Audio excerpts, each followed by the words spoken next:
¿Qué tal? Buenos días a todos y bienvenidos a esta presentación de este informe pionero elaborado por la DEO Ribera de Duero junto a PricewaterhouseCoopers, donde vamos a analizar la contribución socioeconómica y fiscal de la DEO en España. Me presento, soy Beatriz Solano, soy periodista. Para mí es un placer acompañaros esta mañana.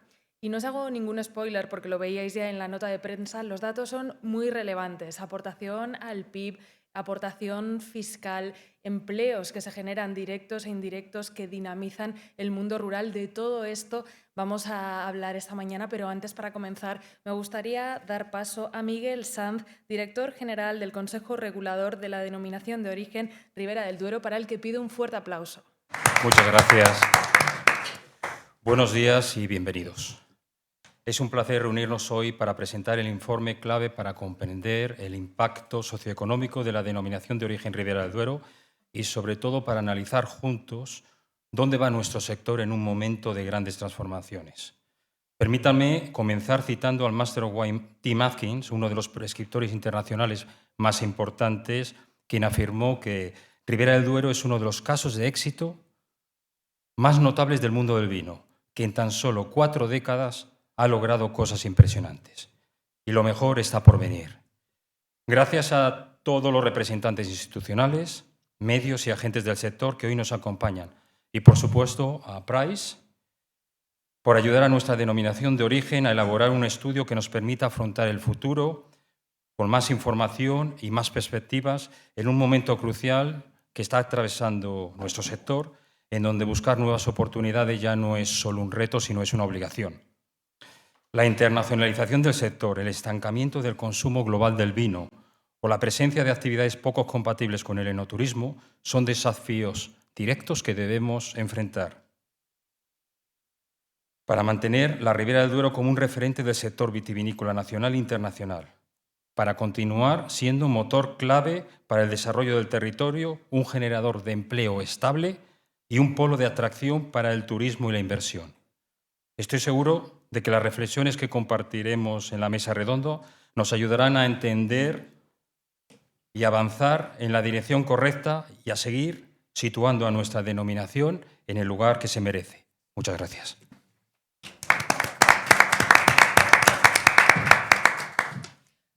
Bueno, ahora sí llega el momento de conocer los resultados de este informe socioeconómico, un análisis muy riguroso elaborado por Price que nos ayuda a dimensionar la contribución de la Ribera de Duero y a comprender mejor los retos y oportunidades que se abren para el futuro. Damos la palabra a Jordi Esteve Vargas, socio responsable del área de Economics de Pricewaterhouse. Adelante, Jordi.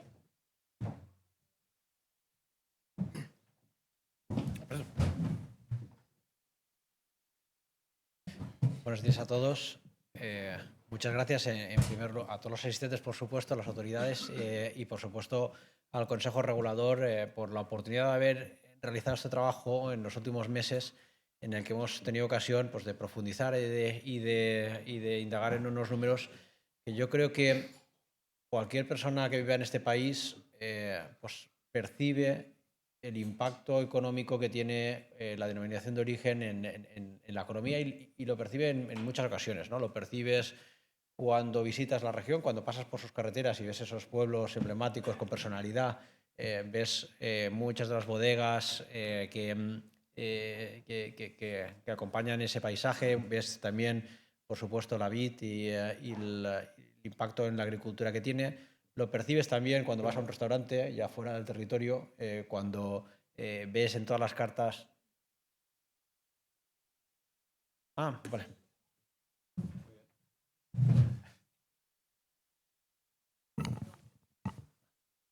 ¿Está bien?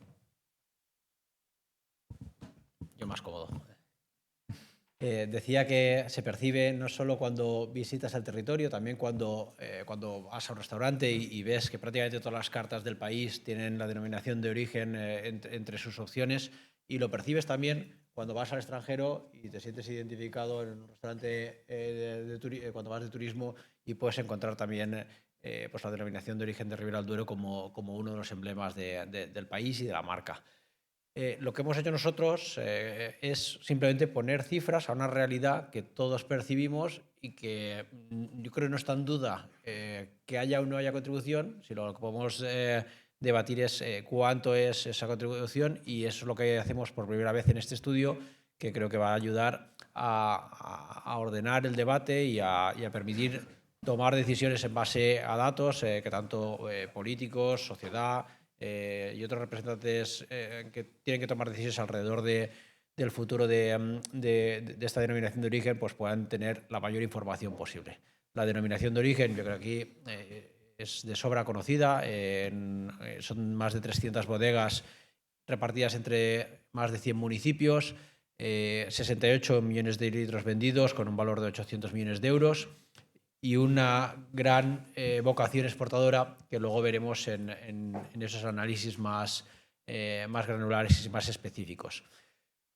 Si vemos un poquito la contextualización del mercado, lo que podemos ver es que tenemos una región productora de vino que ha ido incrementando las hectáreas ocupadas, la superficie ocupada en los últimos años, a la vez que ha ido acompañada con un ligero estancamiento, incluso de crecimiento de los viticultores, de las personas empleadas. Esto, que en principio puede llamar un poco la atención, nosotros lo vinculamos también mucho al esfuerzo por la productividad que se hace en la dirección de origen, y que luego veremos también cómo eso se refleja en unos datos de productividades altos que nos permite tener también una resiliencia en el mercado y una capacidad de competitividad exterior importante, y un entorno de comercialidad exterior, una vocación de apertura al exterior pues muy presente desde hace muchos años, con una tendencia creciente, aunque con cierta voluntad, años mejores, años peores, pero con una tendencia claramente al alza.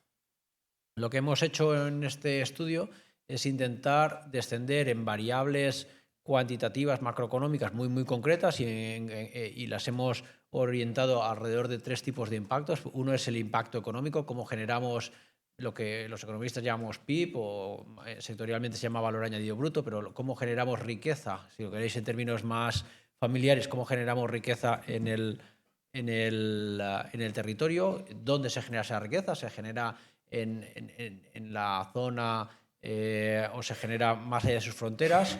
Y por supuesto también el carácter más exportador. El impacto en el empleo, que hablaremos de productividad y hablaremos también de generación de empleo, que creo que es una variable muy pegada al impacto económico, pero que tiene un componente social muy relevante. Es decir, es importante generar riqueza en términos de PIB, pero cuando esa riqueza la generamos en términos de empleo, pues podemos percibir cómo se atomiza más en el territorio, en las familias. Y luego, pues un impacto fiscal, porque al final pues toda actividad económica lleva aparejada una serie de obligaciones fiscales. Generar empleo genera imposiciones de IRPF o cotizaciones a la seguridad social, tener empresas con beneficios genera impuestos a sociedades, y eso, por supuesto, pues termina afectando a la capacidad recaudadora del Estado, que luego usamos para financiar los servicios públicos.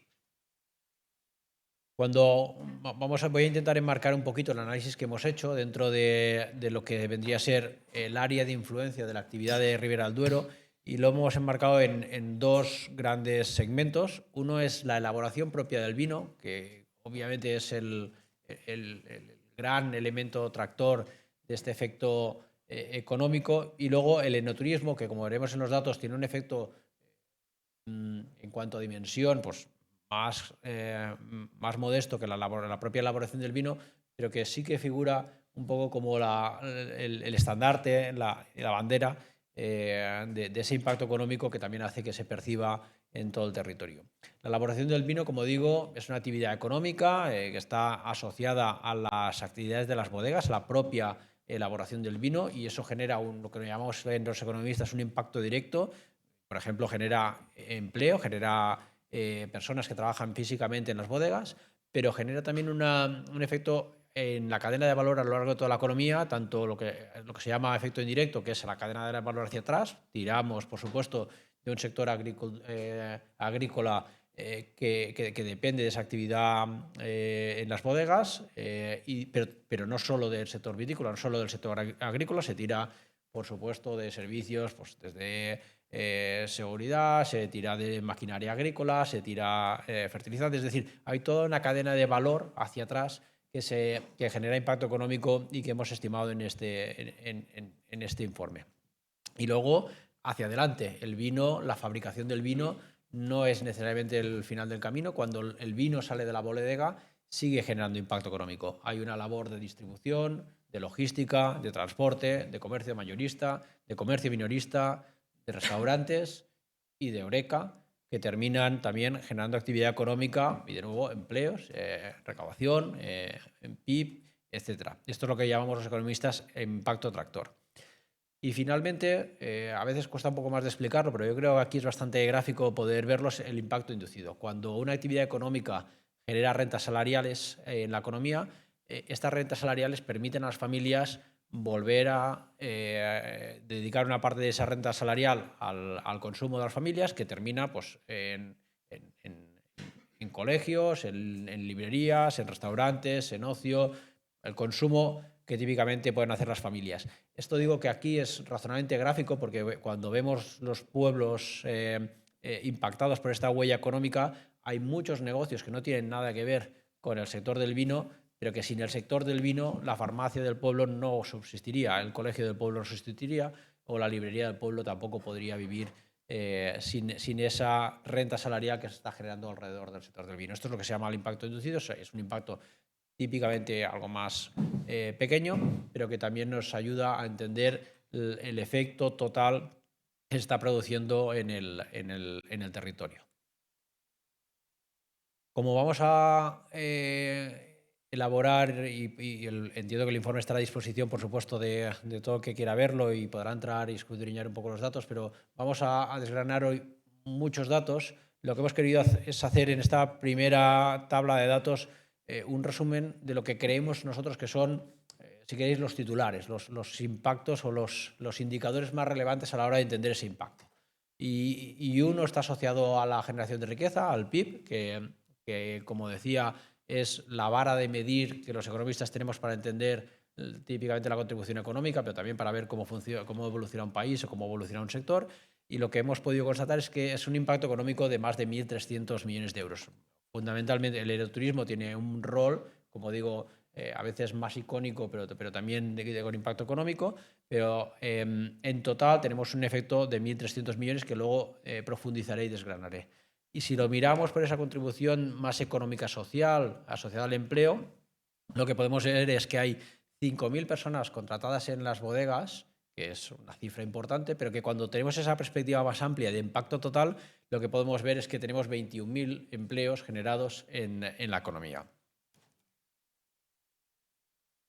Esto más o menos, estamos hablando, por ponerlo en contexto de Castilla y León, estaríamos hablando aproximadamente el 2% de la economía de la región, tanto en términos de PIB como en términos de empleo, estaría relacionada con la denominación de origen. Aquí hago un pequeño zoom en el impacto en el PIB, ya centrado en la actividad vinícola. Luego haré el zoom en la parte del enoturismo, pero este gráfico nos permite desgranar algunas de las lecturas que creemos interesantes. La primera de ellas es la proporción entre el impacto directo y el impacto total. Tenemos un impacto total de más de 1.200 millones de euros cuando quitamos el enoturismo, frente a un impacto económico directo de 300 millones de euros. Lo que vemos es que ese efecto tanto indirecto, que como digo es sector agrícola y otros sectores de la cadena de valor, como ese efecto tractor, que es el efecto en restaurantes, en Horeca, en transporte, en distribución, como este efecto en los pueblos a través de ese efecto inducido, en total suma un efecto multiplicador que hace que por cada euro que seamos capaces de generar en las bodegas, por cada euro de riqueza que se genera en las bodegas, se generan 4 euros en el total de la economía. Y además, este efecto, y ahí tenéis la parte color vino, color blanco, podéis ver que es un efecto que se concentra geográficamente mucho en el territorio. Es decir, aquí lo que hemos segmentado es el impacto, que obviamente habrá pues, muchas empresas, muchos de los restaurantes que se vende el vino y donde se genera esa actividad económica no están en la región y es fantástico. Y muchos de estos empresas proveedores de fertilizantes para el campo pues tampoco estarán en la región, pero la huella que se deja en la región es de más del 70% del total del impacto económico. Es decir, además de ser un impacto grande, es un impacto geográficamente muy localizado y que se concentra mucho en la comunidad autónoma. Por otra parte, hablábamos antes del enoturismo, la importancia del enoturismo porque tiene, digamos, es una de las puertas de entrada a la venta del producto, pero también tiene unos efectos muy importantes en sectores ajenos al vino, como puede ser pues, la restauración, el alojamiento, los hoteles, etcétera. En el año 2024, que es el último año que tenemos datos, lo que podemos constatar es que hubo 380.000 visitas dedicadas al enoturismo en la comunidad autónoma, con una media de 180 euros de gasto diario, que se dedicó fundamentalmente a restauración, alojamiento y compra de vino, que yo creo que no sorprende a nadie, pero que cuando lo vemos en impacto económico de nuevo, lo que tenemos es que si lo centro solo en una mirada cortoplacista y estrecha, lo miro solo como el impacto que está generando en compras de vinos y visitas a bodegas y museos, una cifra que puede parecer moderada de 9 millones de euros, pero cuando lo entiendo en ese efecto económico que trasciende las fronteras de la propia bodega, nos vamos a un efecto multiplicador de prácticamente de 9 a 80 millones de euros con un impacto mucho más significativo. Eso sin contar todos los elementos cualitativos de esa aportación de valor. Estamos hablando de efectos sobre la desestacionalización del turismo, la posibilidad de arraigo de la población en el territorio, porque estamos generando empleo no solo en bodegas, sino que la gente pueda abrir un hotel rural, que la gente pueda abrir un restaurante que de otra manera pues, sería difícil de llenar.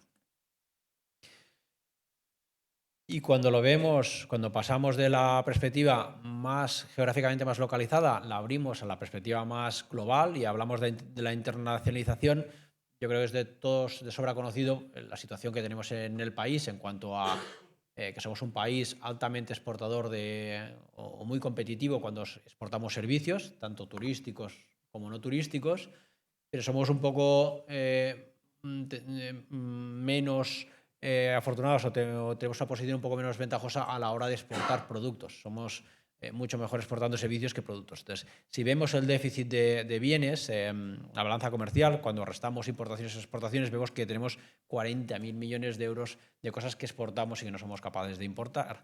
Pero al revés, que importamos y no somos capaces de exportar.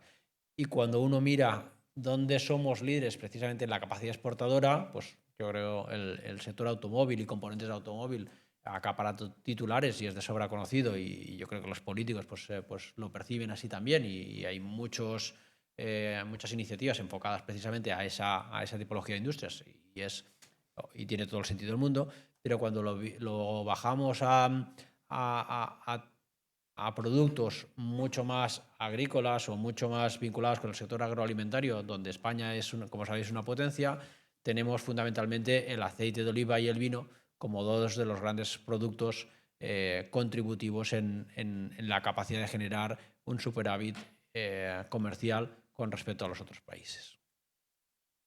Y eso en un entorno, creo que os he adelantado en la introducción inicial, no especialmente fácil. Estamos hablando de un entorno que el consumo del vino en el mundo, hablaban antes de estancamiento, bueno, ha habido un retroceso en el consumo del vino en el mundo que hace que la necesidad de competir con una propuesta de valor pues sea especialmente relevante porque las exportaciones globales de vinos están aumentando, están entrando nuevos competidores, Sudáfrica, Australia, Latinoamérica, están empezando a ser también importantes players en el mundo de la exportación del vino y sin embargo lo que estamos viendo es que el precio medio de la exportación está subiendo mucho. Es decir, los consumidores de vino ahora son en el extranjero son mucho más selectos y probablemente también a nivel nacional y se apuesta mucho más por un consumo de vino de alta gama y de buena calidad que por un consumo mucho más masivo de vino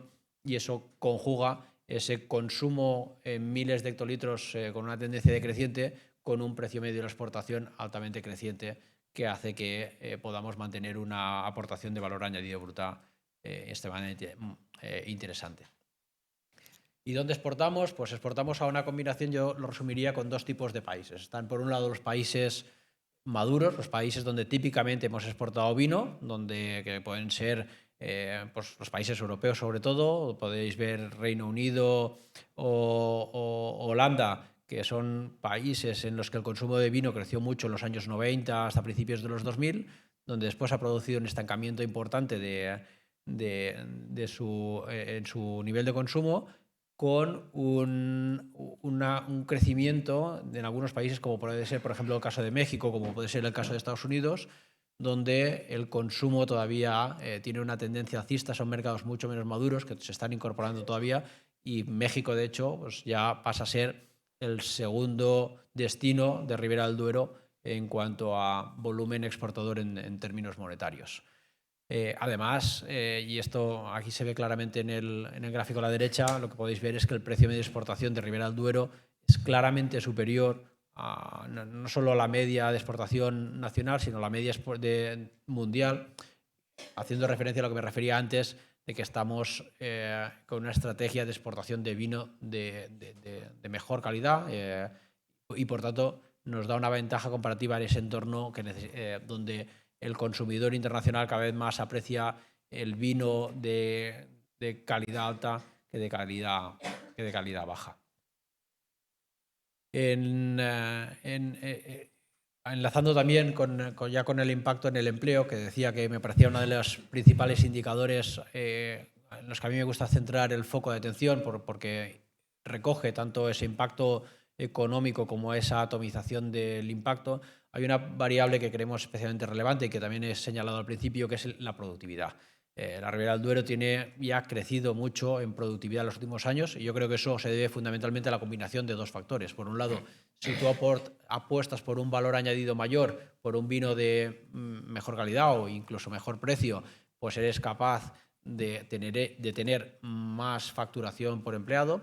Y luego, por supuesto, si eres capaz también de tecnificar más el campo, de tecnificar más la producción de vino, de ser más eficiente en la producción, contener los costes, pues también, por supuesto, puedes acercarte a este óptimo de productividad. En general, lo que podemos ver es que Ribera del Duero pues, es un ejemplo en cuanto a productividad, no solo en nivel temporal, o sea, la historia, la evolución que ha tenido en los últimos años, sino también cuando lo comparamos con el resto de denominaciones de origen. Tiene un entorno de productividad muy alto que le permite tener esa competitividad también cuando se acerca a mercados internacionales. El empleo, como digo, en términos absolutos, lo que tenemos es 20.000 empleos solo de la actividad vinícola, dejando aparte el enoturismo, que añadiría todavía más empleos. Tenemos un efecto multiplicador muy grande, hay 5.000 empleos en las bodegas, pero hay 22.000 en el total, un efecto multiplicador en este caso de 4, y obviamente pues, pasa a ser uno de lo que podríamos considerar uno de los principales sectores empleadores en toda la región. Y para verlo también en el foco del enoturismo, aquí lo que podemos ver es que, como decía, el enoturismo tiene una importancia social muy transformadora, porque si lo vemos con la estrechez de miras del enoturismo, cuánto empleo está generando solo de forma directa en esa actividad de museo o de bodega, es un empleo relativamente pequeño, pero cuando lo vemos en todo este efecto en hostelería y comercio, podemos ver aquí el efecto transformador y el efecto sinérgico con el resto del territorio. Y finalmente, el último bloque, pero especialmente creo interesante también en la conversación con las administraciones públicas, porque al final, como digo, tenemos unas necesidades de financiar infraestructuras para el propio sector. Tenemos también una necesidad, por supuesto, como sociedad, de financiar servicios sociales. Lo que es importante calcular el efecto sobre la recaudación fiscal, que se produce a través, precisamente, cuando yo estoy generando empleo, estoy generando IRPF y cotizaciones, cuando estoy generando actividad económica, tanto en el sector de las bodegas como en toda la cadena de valor, adelante, atrás, en los bares, en el campo, donde sea, estoy generando también capacidad de recaudación, impuestos a sociedades, IVA, etc. Cuando ponemos todo esto en perspectiva, lo que vemos es, frente a un impacto directo de 70 millones de euros que están pagando directamente las bodegas, el total de efecto fiscal que se está generando en el conjunto de la economía supera los 450 millones de euros. Fundamentalmente, además, muy vinculado precisamente por esa intensidad en el sector empleo, muy vinculado a cotizaciones a la seguridad social y IRPF, que son dos de los grandes contribuidores en esa recaudación, y que pues permiten que se puedan financiar pensiones y permiten que se pueda financiar otros servicios sociales y otras infraestructuras para el desarrollo del país. Y nada más, hasta aquí la exposición de los principales datos y cifras del informe. Como digo, lo van a tener a su disposición y se detallan y se desgranan muchos de estos datos. Y ahora en el debate, por supuesto, abierto a cualquier cuestión o pregunta o clarificación de los datos que hemos presentado. Muchas gracias de nuevo a todos.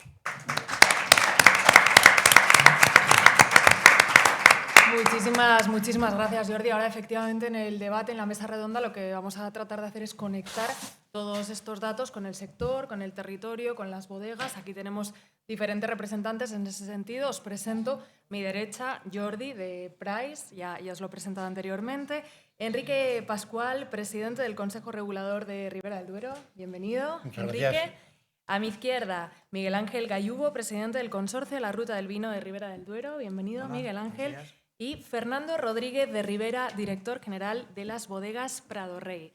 Vamos a ir dividiendo esta mesa redonda en diferentes bloques, pero antes sí que me gustaría que nos comentases, Miguel Ángel, la importancia de este informe y el por qué. Bueno, yo, en primer lugar, darte la enhorabuena, Jordi. Creo que el trabajo está muy bien realizado. Y a ti, Enrique, como presidente del Consejo Regulador, porque creo que este informe era necesario para ver, para valorar cómo el impacto que tiene la Ribera del Duero en nuestra zona. Y desde luego, a nosotros como Ruta del Vino Ribera del Duero, también para dimensionar el valor que aporta y cómo contribuye al desarrollo social y económico en nuestros pueblos, que al final es donde nosotros vivimos. La Ribera del Duero son pueblecitos, está compuesto por la mayoría por pueblecitos pequeños, pero no es la España despoblada, sino es la España, es la Ribera de las oportunidades y en este informe lo vemos claramente. Los que trabajamos en el sector enoturístico sabemos que el enoturismo no solo es traer visitantes, sino, como bien decía y dice el informe, es generador de empleo de calidad y estable, es apoyo al territorio, es ayudar a que nuestros pueblos no se despueblen, sino que tengan oportunidades y dar oportunidades a nuestros jóvenes. Yo creo que, como decía, es fundamental, tenemos que seguir trabajando en ello y me ha parecido también importante el ver cómo lo dirigís hacia la sostenibilidad, porque la sostenibilidad es algo en lo que nosotros creemos, donde por nosotros creemos que debemos de ir, estamos apoyando mucho esa dirección. Y, de hecho, estamos inmersos, no solamente ahora, en un plan de sostenibilidad proveniente de los fondos Next Generation, lo cual quiere decir que, bueno, creo que vamos en buena línea, pero sí que creo que, como decía, es interesantísimo porque esto nos permitirá lanzar la estrategia para próximos años. Así que muchísimas gracias a todos. Muchísimas gracias, Miguel Ángel. Comenzamos.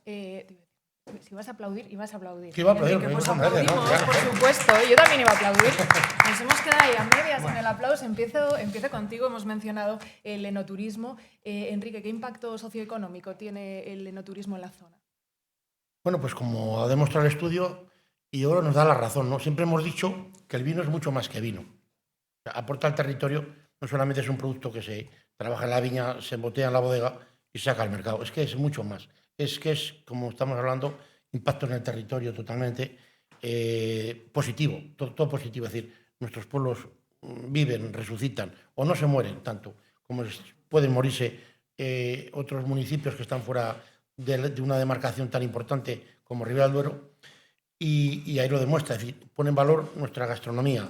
Bueno, mejor Miguel Ángel lo dirá que yo, nuestro territorio, nuestra cultura, todo. O sea, es decir, al final es que el vino es, curiosamente, es un atractivo que otras zonas, otras industrias de otro tipo, en este caso, en la Ribera del Duero hay industrias importantes que son muy importantes y ojalá haya más, pero que realmente es cierto que no aportan al conjunto de la forma que pueden aportar, en este caso, el vino en el enoturismo concretamente. Fernando, ¿cómo vives el enoturismo en tu bodega concretamente, el aporte que genera? Bueno, yo creo que, en primer lugar, buenos días y agradecer a todo el mundo la presencia de aquí. No había tenido oportunidad de hablar hasta ahora. Bueno, yo estaba pensando que varias cosas, ¿no? Algunas las refleja muy bien el informe de Price, pero a mí que me gusta enredar con los números, ¿no? Yo he estado comparando ese dato de 179 euros diarios, ¿no? con los 60 euros diarios, por ejemplo, que gasta un turista convencional medio cuando visita Castilla y León, ¿no? Esas 3 veces más que gasta un turista en la Ribera del Duero tiene para mí 2 derivadas cualitativas muy significativas. La primera, que se ha dejado entrever y que es un poco la que yo también vivo en Prado Rey: necesitamos empleos de calidad. La gente que se contrata ahora en el enoturismo no tiene nada que ver con la que se contrataba hace 15, 20 años. Hablamos de gente, por supuesto, con idiomas, porque cada vez vemos una mayor presencia de enoturistas extranjeros, pero también gente con formación universitaria.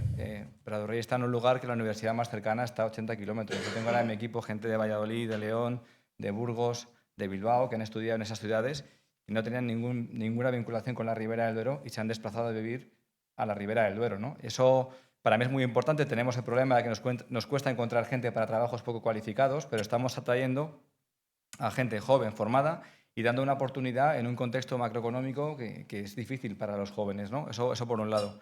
Y luego, por otro lado, y también vinculado con un dato que daba el informe, ¿no? El precio de nuestras exportaciones es 4 veces el de las exportaciones mundiales, y estoy convencido que el precio medio de una botella de Ribera del Duero en España también es probablemente muy superior al conjunto del vino que se vende en España. Y esto tiene mucho que ver también con el enoturismo.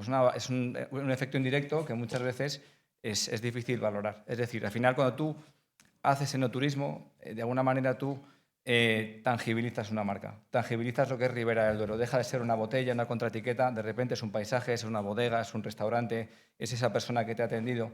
Al final, cuando una marca es conocida, reconocible, y te vas con una sensación de una calidad superior que has recibido en tu experiencia enoturística, eso tira del brand equity y es lo que hace que 2 botellas de vino se vendan a precios diferentes. Yo creo que para mí el siguiente paso, ¿no? Ese consumidor que cuando nos vea afuera no quiere decir que siempre va a tomar Ribera del Duero, pero que nos mirará de otra forma.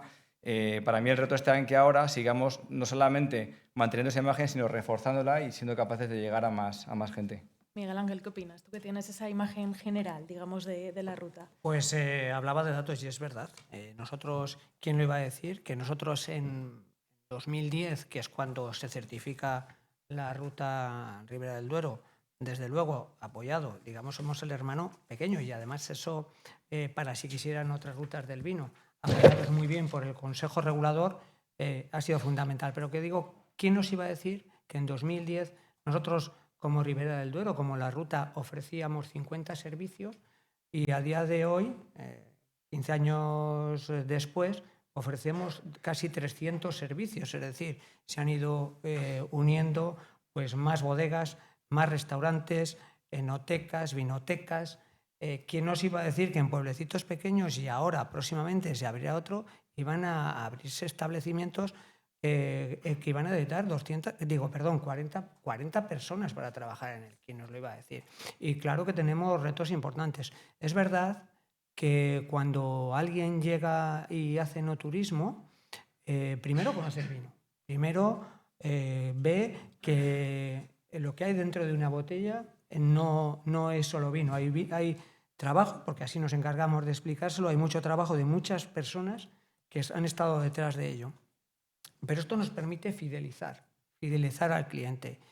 Y la calidad que ese vino aporta, nosotros tenemos que ser capaces de llevárselo también, poder hacer posible que él se lo lleve a casa. Pero es que con una botella de vino, con el vino y con lo que ello genera, nosotros estamos aportando territorio. La gente que viene conoce nuestra historia, nuestras bodegas, no solamente fidelizar, descubre tantas cosas. ¿Y sabe lo que sucede? Que cuando alguien descubre, alguien conoce, lo respetas. Y de ahí está muy bien esa visión que se ha hecho, Jordi, porque, insisto, nos has hecho ver, y en ese informe queda claro, que tenemos que seguir apostando por la sostenibilidad y el respeto para que la gente siga creyendo en ello. Y la sostenibilidad, y seguramente a lo largo de esta mesa redonda aparezca varias veces, es fundamental. Y eso es lo que nosotros tenemos que fijarnos, más que, es cierto, es un informe socioeconómico, más que si si deja 174 euros en el territorio, si son 70 millones de euros, que lo que aporta. Lo que sí que tenemos es que seguir trabajando, seguir uniendo sinergias. Fíjate, estamos presentando lo de Ribera del Duero, pero con otras también, administraciones también, pero con otras rutas del vino de Castilla a León. Lo estamos haciendo para, bueno, pues ser más fuertes y enseñarlo en común, porque al final, individualmente, aunque somos grandes, somos la segunda ruta del vino, y lo iba a decir, en 15 años, segunda ruta del vino más visitada en España, pero bueno, queremos seguir avanzando, queremos seguir siendo, y fijaros, os doy otro dato, recibe más visitas que entre el resto de las otras 8 rutas del vino, y yo creo que la calidad del vino, el nombre del vino, el nombre quiero decir Ribera del Duero, y tenemos apellido de Ribera del Duero que llevamos con orgullo, el Ribera del Duero es calidad, y por ahí creo que es donde nosotros tenemos que ir. ¿Que tenemos grandes retos? Sí, también nos les ha ido marcando, así que nosotros seguiremos trabajando sin duda en ello. Y es un turista que multiplica. Que multiplica para bien. No sé si tienes algo que añadir en esta parte, Jordi, o avanzamos. Bueno, yo, aunque sea un poco contraintuitivo con lo que he aportado hasta ahora, que son cifras, yo creo que el enoturismo traspasa las cifras. Es decir, la importancia del enoturismo no es solo por los millones de euros que podemos ver en el informe y que se detallan y que está bien conocerlo, sino porque tiene unos efectos intangibles que permean en todo el territorio. Y ahí hemos hablado, ya no sé muchos de los temas, pero la España que se resiste a vaciarse, si queréis, forma parte de las dinámicas del enoturismo, la capacidad de ofrecer posibilidades a los jóvenes, oportunidades para desarrollar nuevos negocios, para desarrollar nuevas actividades complementarias a la actividad del vino. Yo creo que el enoturismo contribuye casi más por lo que no se ve que por lo que estamos viendo. ¿Y qué se puede, Enrique, en este caso desde el Consejo Regulador, qué crees que se puede hacer mejor? ¿Cómo se puede mejorar esa experiencia del visitante? Bueno, yo creo que aquí tenemos aquí 2 grandes profesionales expertos en enoturismo, mucho más que yo, ¿no? Ahora les pasamos la pelota, pero...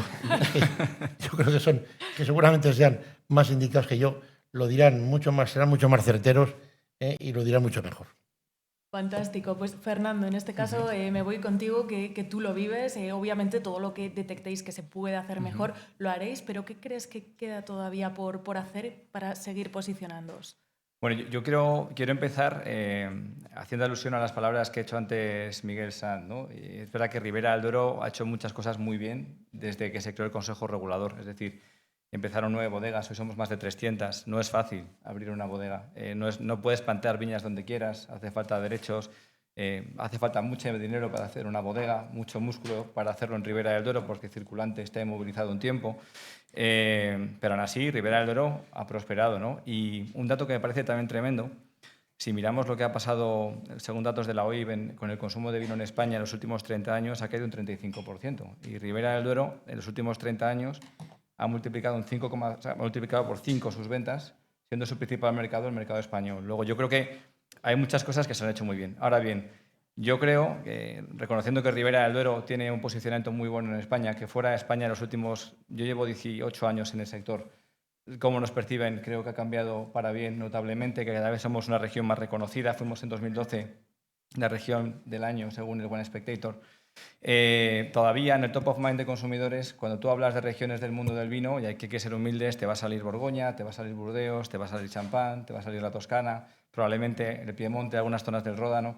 Creo que a Ribera el siguiente paso que le falta es una gran sentada de todos los agentes que forman parte de la Ribera del Duero. Y esto lo hablo en términos holísticos. No solamente son bodegas y viticultores, necesitamos comunidades locales, necesitamos administraciones públicas y definir qué visión queremos para la Ribera del Duero. Al final se trata de ver hacia dónde queremos llegar. Y eso no solamente te marca un camino sobre qué decisiones debes tomar, sino sobre también lo que no debes hacer. El éxito de estas regiones que decía antes trasciende al vino. Es un compromiso con el territorio, con una manera de entender la vida sostenible, por supuesto, medioambientalmente, pero también social y económicamente, y de poner en valor precisamente todo ese patrimonio que es un legado que nosotros recibimos y que lo dejaremos a generaciones futuras.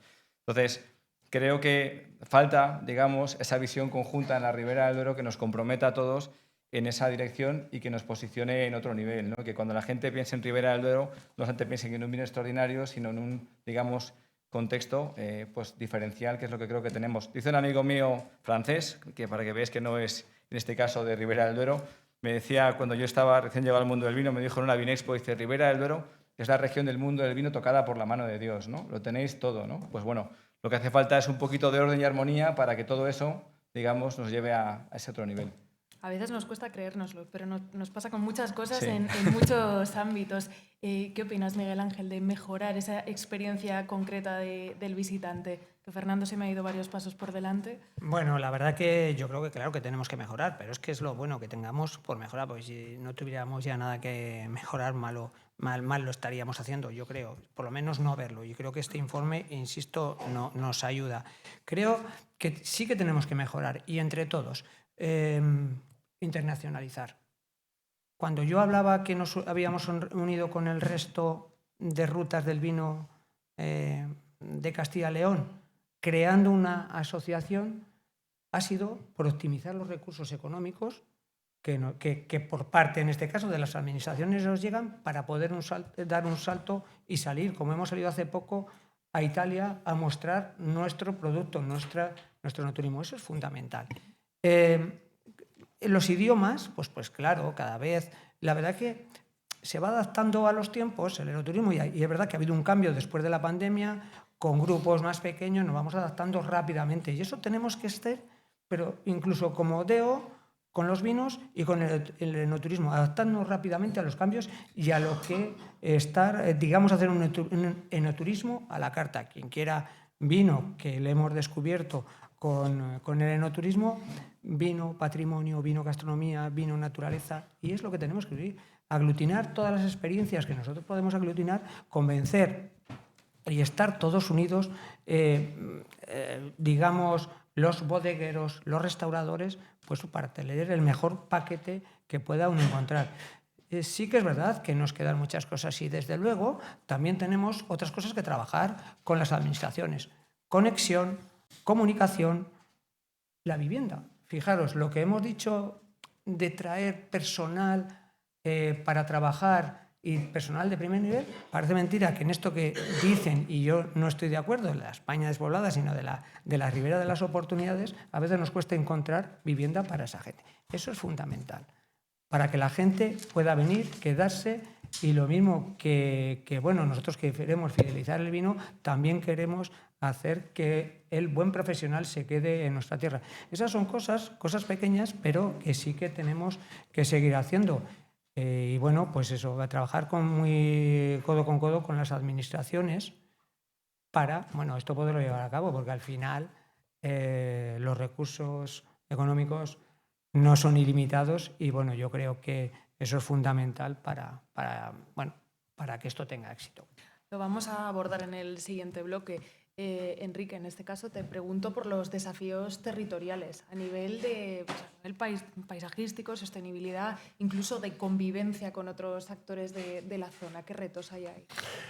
Bueno, yo creo que el sector del vino en general, y luego nosotros tenemos nuestro caso particular, pues lógicamente tiene amenazas evidentes y algunas poco comprensibles y otras que no se pueden comprender bajo ningún concepto, ¿no? Es decir, no sé, pues por ejemplo, se ha hecho alusión, es decir, que estemos en un territorio que se desarrolla de una forma, yo creo que bastante, como no nos podíamos imaginar, y que tengamos todavía una conectividad precaria en nuestro territorio. Eso es incomprensible. Comunicaciones a veces también están en mejor situación, pero también no dejan de estar a veces situación precaria. Todo eso, lógicamente, yo creo que se debe ayudar. Es ahí donde las administraciones debieran de entrar de una manera positiva para lógicamente, contribuir al desarrollo. Es decir, vivimos en una zonas en medios rurales, pueblos pequeños, como dijo Miguel Ángel anteriormente, y lógicamente necesitamos mejor conectividad. Es decir, para que la gente se quede y esté conforme, necesita a veces esa ayuda que es imprescindible, por ejemplo. Luego ya entramos en situaciones luego ya a veces de otro nivel, como estamos hablando a lo mejor de los ataques de ciertas administraciones con leyes y con normas que cada vez nos imposibilitan más el hacer nuestro desarrollo económico. Es decir, es curioso que a veces en las propias administraciones tengamos leyes y normas que cada vez nos arrinconen más y nos, en muchos casos, estigmatizados, ¿no? Es decir, de una forma francamente injusta, ya digo, es incomprensible por muchas vueltas que lo queramos dar, ¿no? Bueno, yo es que aquí podemos contar alguna cosa más. Curiosamente, ahora contaba Benítez, el director general de la FEP, que curiosamente en Arabia Saudí están estudiando, estamos hablando de un país de una cultura musulmana muy arraigada, muy acérrima, de abrirse a los restaurantes, a los hoteles, que lógicamente el vino esté presente en esas mesas, porque lógicamente lo hace todo más agradable y todo ayuda a circular de otra manera más positiva. Es decir, estamos, bueno, y luego tenemos, que se me ocurre también, en fin, un problema generalizado que es la simplificación administrativa, que cada vez nos la complican muchísimo más. Es algo que, francamente, cuesta, crece, que cada paso que dan nos complican más la vida. Cada vez tenemos que emplear más recursos para el desarrollo de nuestro trabajo en la administración, repitiendo muchas cosas 5 veces, lo cual tampoco eso cuesta mucho entenderlo. Y lógicamente luego ya en el caso nuestro, que estoy hablando de Ribera del Duero, una zona donde realmente hace 20 años no era un problema, hoy empieza a serlo, porque el desarrollo del enoturismo es incompatible con ciertas actividades, y me refiero a la expansión, yo creo que a veces desproporcionada, de muchas veces de ganadería intensiva, ¿no? Es decir, la ganadería tiene que existir, tenemos que comer, la sociedad tiene que vivir, pero creo que hay mucho territorio donde se pueden hacer cosas, ¿no? Y se pueden desarrollar esas actividades, lógicamente sin chocar con otras que son también lógico que tengan que funcionar y tienen capacidad de desarrollo. Yo creo que hay muchas cosas donde realmente ciertas amenazas y otras que seguramente se me hayan olvidado, pero que lógicamente tenemos que intentar defender y luchar para que eso no suceda. Has tocado muchos temas interesantes. Empezamos por el último, Enrique, ese de la ganadería intensiva. Hay mucho espacio, hay muchos sitios. El colocarlo cerca de las bodegas, hablábamos en la intervención anterior de enoturismo, supone un problema. No, claro, lo es. Es que, claro, lo que hace 20 años no era un problema, o sea, nadie emitía ninguna queja porque se desarrollaban las actividades. Cuando se desarrolla el enoturismo, y no sé, Miguel Ángel tiene la cifra exacta, pero estamos hablando de 500.000 de personas, ¿no? Miguel Ángel, arriba del Duero, lógicamente, y cada vez, y en situación de crecimiento y desarrollo, porque yo digo todavía, tengo claro que tenemos todavía mucho trabajo por delante y muchísimo por crecer, entonces creo que tenemos que hacer las cosas, no sé, poner los medios suficientes para que no haya esas imposibilidades que puedan crearnos en lo posterior, ¿no? Es decir, y una cosa es eso, medir, y lógicamente acotando en terrenos, en zonas donde se pueda desarrollar una actividad sin perjudicar a otra. Completamente. Jordi, salto contigo a esos desafíos territoriales. Seguir comentando un poco, pues al final, todos esos melones que ha ido abriendo Enrique, que me parecen muy interesantes para desarrollar. Sí, yo creo que para un sector y una actividad que es tan trascendental para un territorio geográfico, es necesario que cuando se tomen decisiones se tomen con dos características. La primera es apertura de miras, es decir, que no se pueden tomar decisiones de forma segmentada a cada uno de los problemas, sino que hay que ver la interrelación entre las temáticas. Es decir, cuando tú pones una industria no muy compatible con el sector del vino, pues no puedes tomar la decisión en aislado, igual que cuando tomas una decisión alrededor del vino, pues tienes que ver el efecto complementario o no de esas actividades. Es decir, tienes que entender las interrelaciones entre los sectores. Algunas veces pues, el vino tiene efectos positivos sobre el sector del alojamiento y la ganadería los tiene negativos sobre el vino. Pues eso, a la hora de tomar decisiones hay que entender el mapa completo y no fotos parciales. Y luego la otra característica de esas decisiones tiene que ser evitar el cortoplacismo, tomar decisiones asegurando que tienes en la cabeza una estrategia de largo plazo de a dónde quieres ir, cómo quieres avanzar, porque si no terminas tomando pues, decisiones que a lo mejor pues son hasta bien intencionadas, pero que puedes pasar por alto los efectos indirectos y de segundo orden de esa complejidad administrativa, de esos efectos o esos frenos que puede generar cierta normativa en el desarrollo de la actividad. Entonces es necesario tener un buen plan de hacia dónde quieres ir para tomar las decisiones correctas y no parche a parche. Así que Perdona, no, es que me contaban, me faltaba decir que realmente nosotros no nos podemos ir a otro lado. Estamos acogidos a un territorio es al que pertenecemos. Es decir, no es que no queramos a los demás, es que no nos podemos ir nosotros. Nada más. Totalmente. Así que realmente lo que haría falta es una conversación, un toque de atención a las instituciones, porque la convivencia es posible, pero hay que comentarlo, como decía Enrique, no os podéis ir a otra zona y hay aspectos como esa ganadería intensiva que os están afectando. Yo creo que es cuestión de ordenar. Nosotros creo que es fundamental ordenar. No somos compatibles. Bien, lo que está, pero claro, cuando uno va a desarrollar un negocio, por eso no tenemos que mirarlo a largo plazo, por eso todos hacemos un estudio económico, igual antes de emprender un negocio, pues creo que si todo estuviera bien ordenado sería más fácil para todos. Y no hacemos, y me parece muy bien, Enrique, es que no hacemos nada que no hayamos hecho. Si nosotros hemos dicho que no hemos pedido no ampliar, no permitir plantar, también lo estamos haciendo. Y no sucede nada. Habrá gente que esté a favor y gente que esté en contra, pero sí que tenemos que ordenar para que de cara al futuro todos sepamos dónde tenemos que hacerlo. Y luego, otros retos, como bien decía Enrique, es, y lo había comentado también antes, la conexión.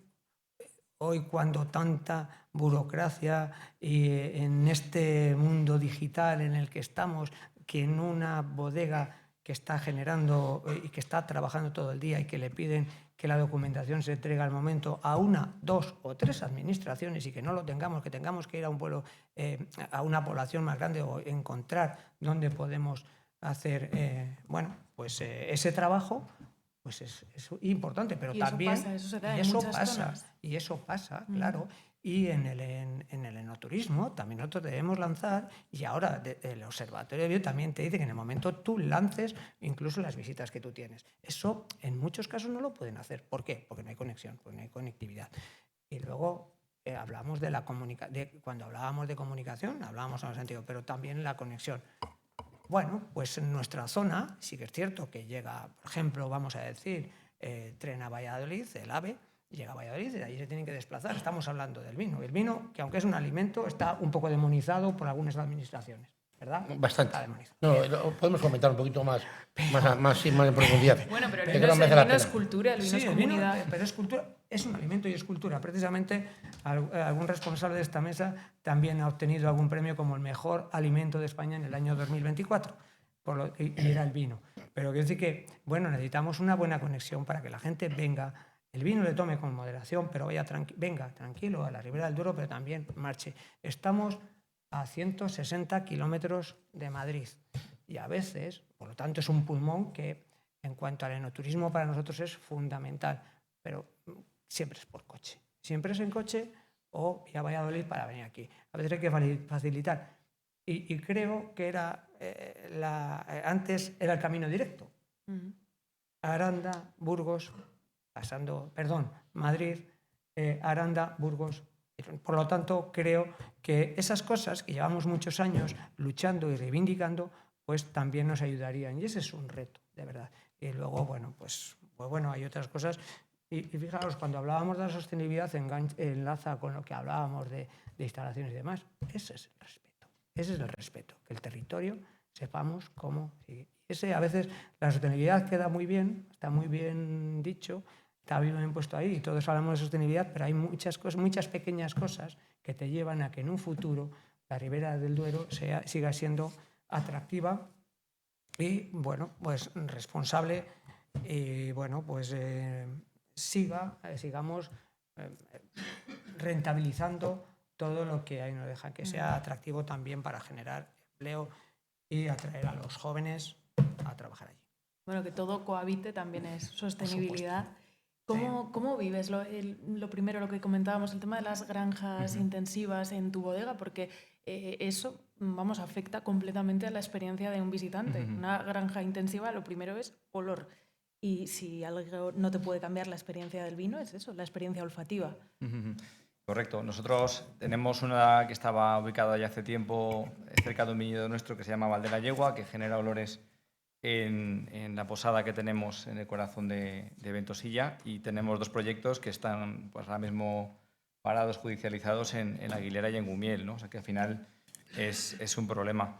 Yo sí que quería lanzar 2 ideas muy concretas, porque al final creo que lo han dicho todo Miguel Ángel, Enrique y Jordi. Primero, todos los sectores son importantes. La cesta de la compra en España es la que es la más barata de Europa. La ganadería intensiva es importante también, porque estamos en un fenómeno global de empobrecimiento de las clases medias, ¿no? Entonces, yo creo que nadie del sector del vino está en contra de ninguna industria. Entonces, me parece que es un mensaje que es muy importante. Pero este mensaje también, el segundo mensaje va más para las administraciones, ¿no? Es decir, se nos ha pedido a veces que nos autorregulemos y es complicado. Hay una normativa estatal, pero luego nos encontramos que estamos al albur de un ayuntamiento que puede autorizar un proyecto que impacta en una región que excede de ese ayuntamiento, ¿no? Y nos encontramos con fenómenos como que uno de los proyectos de macrogranjas que están ahora mismo pleiteándose, pues se quiere ubicar en un punto colindante, en un viñedo de 100 puntos Parker. Entonces, es que esto es en la Aguilera, o sea, entonces el sentido común, me decía una profesora en la universidad, Fernando, el sentido común no existe, ¿no? Entonces yo creo que es importante que busquemos esos mecanismos de ordenación del territorio para que todos podamos convivir. Ni es mi tarea andar pleiteando con las macrogranjas, ni las macrogranjas pleiteando conmigo. Cada uno tiene que estar centrado en lo que es su negocio. O sea, que de alguna manera que la administración se responsabilice, ¿no? Organízate tú y ahí te dejo la pelota. Bueno, sí que se nos han hecho llegar mensajes, ¿no?, de autorregularos. Pero vuelvo a lo de antes, ¿no? Puede haber gente con muy buenas intenciones en la parte ganadera y en la parte bodegas, pero es verdad que al final va a haber esos puntos, ¿no? Yo creo que esto era algo que tenía pensado para la siguiente pregunta, pero en las principales regiones del mundo no solamente hay distancias con las ciudades, también hay con los viñedos, con los centros enoturísticos, pero no solamente por el tema del enoturismo, sino por el concepto del terruño, que es el suelo, es el subsuelo, es el clima, es el microclima, es la adaptación de una uva a un territorio, ¿no? Y eso es lo que para mí creo que te hace diferente en el mundo del vino. Y es lo que yo creo que deberíamos tender a proteger, ¿no? Como dice el refrán, que ancha es Castilla. Yo creo que cabemos todos, ¿no? Hay espacio para todos y una granja intensiva tampoco genera identidad, no genera cultura, no genera comunidad. Lo hemos comentado, Enrique, el tema también del biogás, que también de alguna manera os afecta en esa convivencia. Pues está todo asociado, ¿no?, a lo que hemos comentado anteriormente, es decir, están todo lo uno con lo otro. Y luego es que estamos viviendo a lo mejor situaciones, como estamos hablando, incomprensibles. Yo muy cerca de mi casa, ¿no? 3 en un núcleo de 500 metros, 3 plantas de biogás. Hombre, yo creo que eso es incomprensible, ¿no? Eso no se puede entender. Eso realmente lo que hace es posicionar gente en contra, porque si todo se hiciese de una forma comedida, de una forma razonable, que es lo que estamos pidiendo, pues a lo mejor no estaríamos hablando de esto. Pero claro, es que cuando hay gente que se plantea, que concentra. Además, es que yo creo que cuando hacen eso, de alguna forma u otra, creo que nos están engañando en el mensaje. Es decir, nos están diciendo que la materia seca, que la materia líquida tiene que estar proporcional. Bueno, pues yo no sé, en la zona donde estamos hablando, aquí lo conocemos perfectamente, 3 plantas en 500 metros, no sé, en un radio de 500 metros, o por ahí más o menos 1 kilómetro, pues no sé, yo no sé dónde van a... porque ellos dicen que traerlo de cierta distancia no es rentable, pues yo no sé cómo lo van a pensar hacer, porque creo que así, a bote pronto, los cálculos no salen, ¿sabes? Lo cual yo creo que hay ciertas cosas que nos dicen unas cosas, pero que luego actúan en otras, ¿no?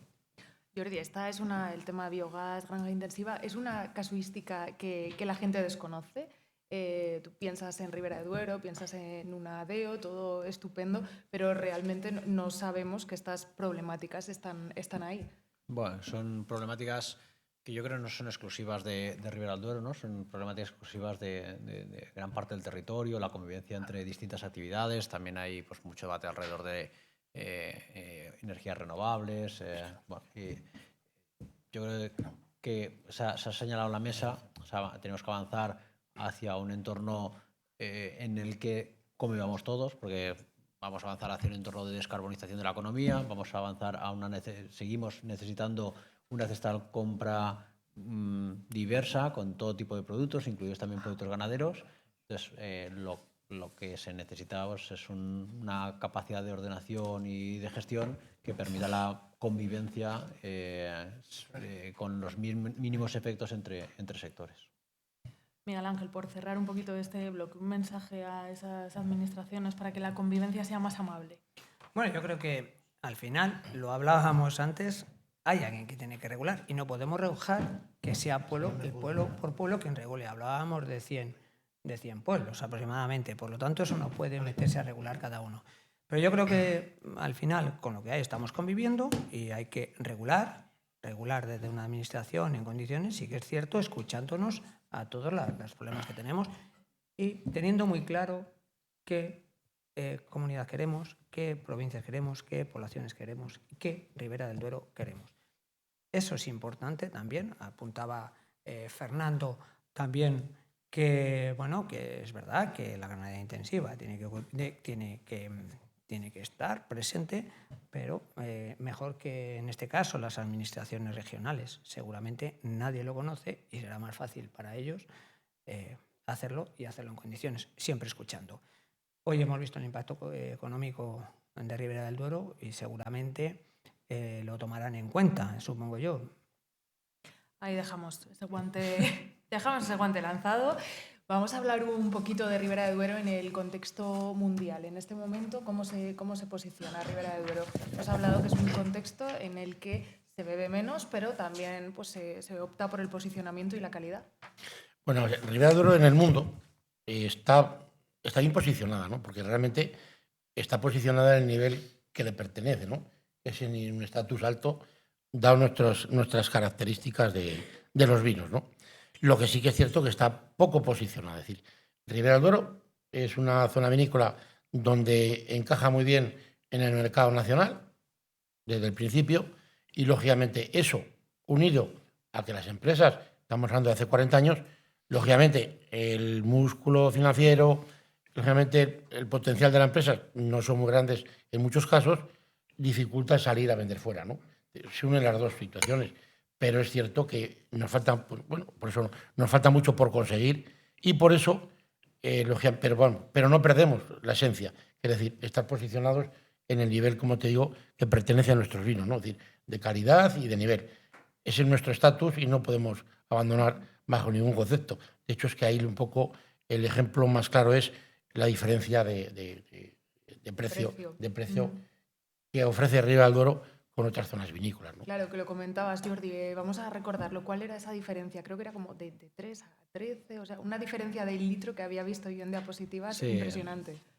Lo recupero si quieres, porque efectivamente yo creo que es un dato que llama la atención. Es este de aquí, ¿no? Tenemos un precio medio de la exportación, y ojo, esto es de la exportación, no de la producción, que escasamente supera los 3 euros, mientras que Ribera del Duero está exportando a casi 14. Entonces, el orden de magnitud, yo creo, no, es indicativo del segmento en el que está posicionado. O sea, es un vino percibido como de calidad alta y creo que es donde tiene sentido que continúe compitiendo. O sea, nunca vamos a poder competir probablemente en costes con algunos de los países productores que están entrando en el mercado de forma muy importante, con grandes territorios muy extensos y con capacidad de costes laborales bajos y tecnificación, pero a cambio pues, tenemos una marca reconocida que nos permite tener esa distancia en precio y que hay que capitalizar. Entonces, exportamos principalmente a estos países que estamos viendo en el estudio y optamos por diferenciación y calidad. Correcto. Los países a los que exportamos son países fundamentalmente poco productores, con alguna excepción, como puede ser Estados Unidos, que en algunas zonas sí es productor, pero son unos países netamente importadores y luego, como decía antes, yo distinguiría dos tipologías de países de destino, los que son maduros y los que están todavía en expansión, que todavía tienen margen para seguir creciendo. ¿Qué percibes, Fernando, en tus clientes internacionales, tanto los que te visitan en directo como quienes compran tu vino? Bueno, yo soy de naturaleza optimista y quiero lanzar un mensaje un poco disruptivo. Yo creo que hay que separar lo estructural de lo coyuntural. Y creo que lo que ha pasado en el 23 y en el 24 tiene mucho que ver con factores coyunturales económicos. La economía real va peor de lo que dicen las cifras macro, ¿no? Pero si dejamos eso un poco al margen, ¿no? que realmente el consumo de vino empieza a desplomarse en junio del 22, cuando realmente hay, la inflación llega a los hogares, el consumo de vino desde el año 95 es muy estable a nivel mundial. La dispersión de la media es ridícula. Y eso habiendo pasado una crisis.com, la gran recesión, la guerra de Ucrania, una pandemia, un Brexit. Lo que pasa es que sí que hay una serie de cambios estructurales que para mí son muy relevantes y que exigen un cambio de paradigma en el sector, ¿no? Por ejemplo, el consumo a nivel mundial es parecido, pero como también apuntaba Jordi, ha migrado de España, Francia, Italia a Reino Unido, Estados Unidos, México. Al final, curioso, España, Italia y Francia han caído un 35% su consumo en 30 años, ¿no? Igual, el mismo dato. Curiosamente, cuando uno analiza en la base de datos de la OIB cómo ha ido el consumo per cápita, me sale que hay 300 millones más de consumidores de vino que en el año 95. Lo que pasa es que beben mucho menos. O sea, lo que ha pasado es que el consumo que era más bien vinculado a la alimentación se ha transformado en algo hedónico, el low luxury, ¿no? Y esto, pues al final hace, al igual que en el 2008, cuando hubo la crisis financiera, la gente dijo, oye, como para mí es un alimento, yo no dejo el vino, bebo vino más barato. Ahora estamos en un punto de decir, no, yo mi vino, ya que me lo abro, que sea bueno, ¿no? Pero tomo menos volumen. A mí me está funcionando muy bien la gama premium. De hecho, nosotros crecimos el año pasado, estamos empatando este año y lo estamos haciendo porque me funciona muy bien la gama premium y el enoturismo que hablábamos antes, que también me tira bastante. Y yo creo que en ese sentido Ribera del Duero le cogen una buena situación, porque Ribera del Duero siempre ha apuntado hacia lo premium.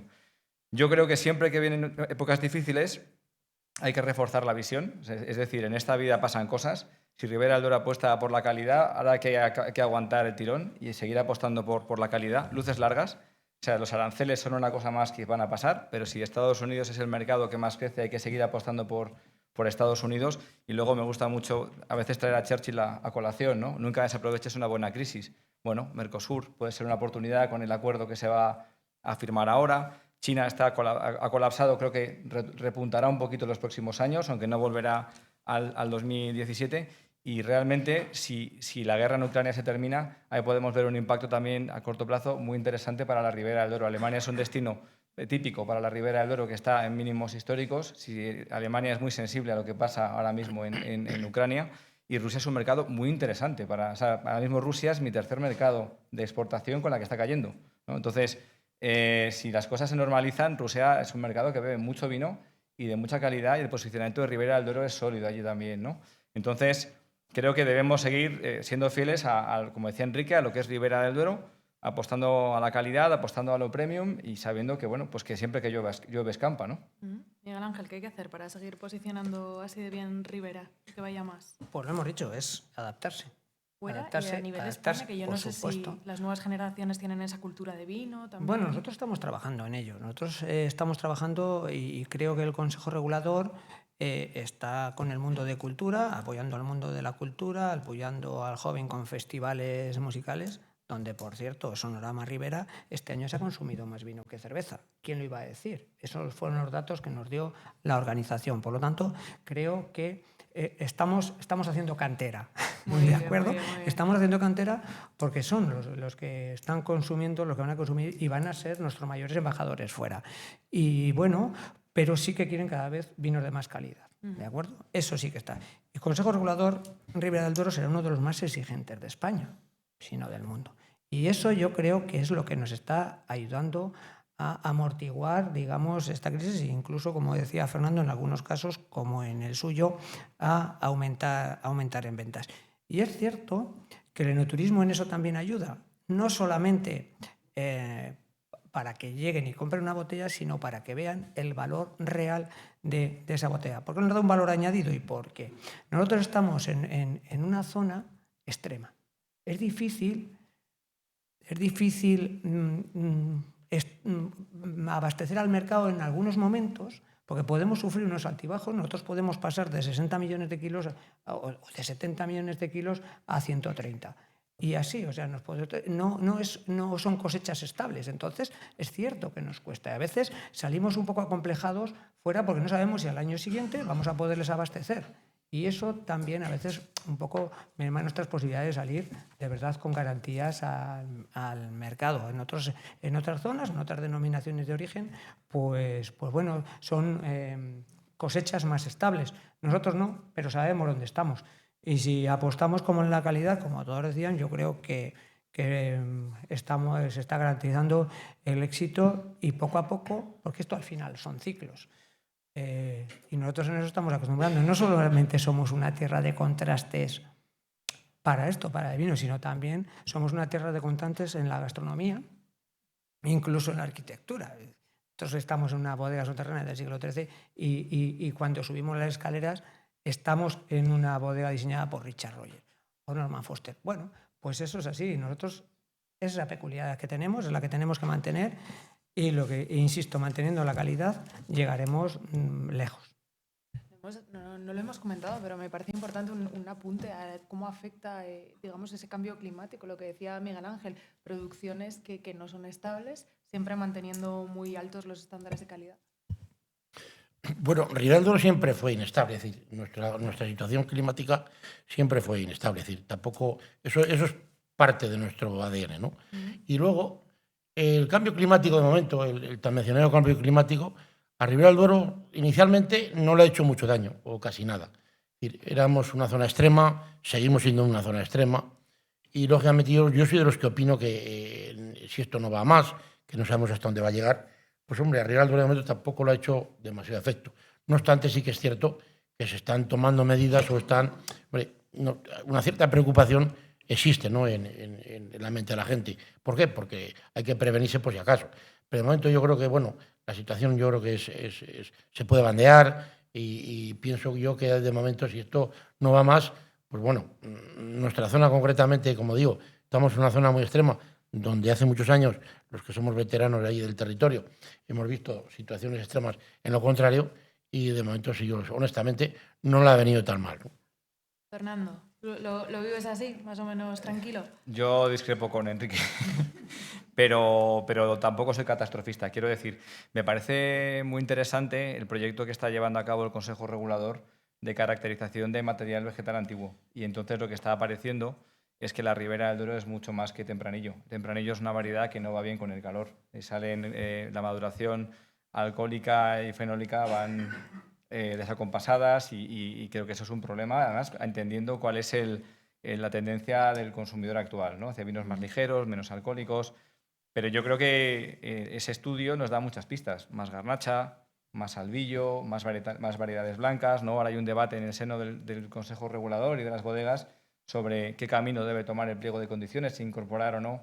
Bueno, esto también ha pasado en Ribera Sacra. La mencía ha ido siendo sustituida por el caíño, por el merenzao, por el broncellao. Es decir, al final yo creo que la manera de afrontarlo va a ser volviendo al pasado. Es decir, y buscando un equilibrio con varietales que hagan de alguna manera pues, vinos más acordes a lo que demanda el mercado. Yo le tengo muchísima fe al albillo, tanto como vino blanco, como variedad que va fenomenal con los tintos y que va fenomenal con los rosados. Y en la garnacha también. Nosotros la estamos escalando ya desde hace unos años, la garnacha y el albillo.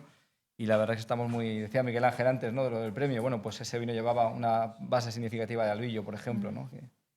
Hemos hablado del consumidor internacional, pero no os había preguntado por el consumidor en general. ¿Es cierto lo que dice Fernando, que cambiamos los gustos y según eso os tenéis que ir adaptando? En todo momento, por eso decía, en todo momento que tenemos que ir adaptándonos, ¿no? Ir aprendiendo rápidamente de lo que el consumidor quiere. Desde luego no quiere lo mismo el joven que tiene un poquito más edad. Y bueno, por eso es necesario. Pero sí que es cierto que no tenemos que pedir la identidad de nuestros vinos. Y ahí estoy con Enrique, no debemos de perderles jamás, pero sí ir evolucionando, tanto en nuestra forma de elaborar como en buscar alturas, no alturas. Eso es necesario, claro que hay que adaptarse.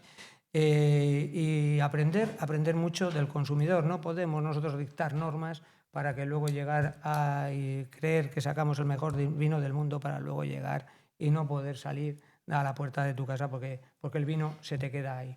Yo creo que, vuelvo a decirlo, no perder la identidad, apostar por la calidad y adaptándonos a los nuevos tiempos. Pues claro que sí, pero siempre es más fácil teniendo material poderte adaptar. Cuando no lo tienes, Cuando no tienes potencia, cuando no tienes un vino con estructura, no puedes hacer nada más, no puedes dársela. Pero en estos casos sí que podemos. Es verdad que podemos y que tenemos que pensar que sí que hay estudios con universidades, viveristas para esto. Entonces, bueno, y luego también en cuanto al cambio climático, mirad, Ribera del Duero ya creo que están los primeros vestigios del vino, están en Pintia Bacea, allí en un pueblecito de Valladolid. Por lo tanto, el vino estaba ya presente y vamos a seguir estando, adaptándonos, claro que sí, pero siendo rápidos. No solamente tenemos que adaptarnos, sino rápidamente, con estudios, pero rápidamente a los cambios y a los gustos del consumidor. Te pregunto por este nuevo consumidor brevemente, Enrique. El joven, al que no logramos o nos cuesta mucho llegar, ¿no?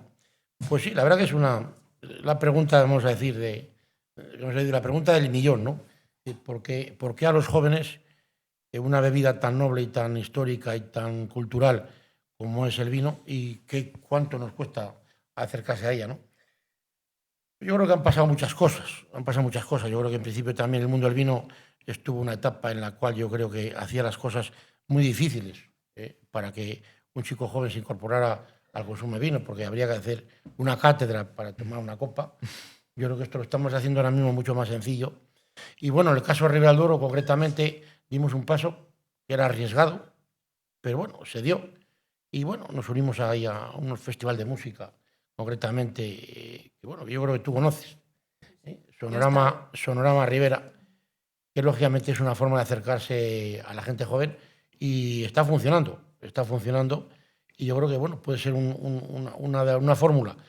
Poco a poco tenemos que tener paciencia y tenemos que tener ingenio. Fácil no es, pero es cierto que hay que intentar conectar con la gente joven, que es el futuro, para que se incorporen al consumo de vino, siempre de una manera prudente, que es lo que realmente deseamos todos, pero que se sigan incorporando, porque seguramente si incorporan con prudencia y bueno, como debe ser, metódico, es muy bueno y divertido, ¿no?